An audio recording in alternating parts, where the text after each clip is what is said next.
এক বালতির গল্প, সেটা হয়ে উঠেছিল যুদ্ধের কারণ। ইতালিয়ার মধ্যযুগের সময় তখন দেশটা আজকের মতো একত্রিত ছিল না, বরং ছোট ছোট শহরে রাষ্ট্রে ভাগাভাগি ছিল। এর মধ্যে সবচেয়ে শক্তিশালী দুই পক্ষ ছিল বেলিনিয়ান এবং মোদেনা।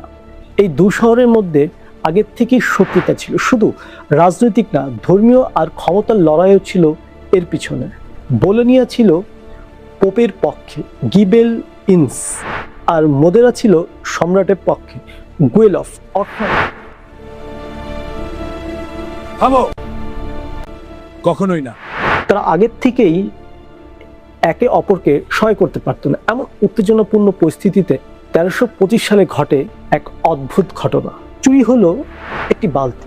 একদিন মোদেনার কিছু সৈন্য বোলিনিয়ার ভিতরে ঢুকে পড়ে। তারা কোনো বড় সম্পদ বা অস্ত্র লুট করেনি, তারা চুরি করেছিল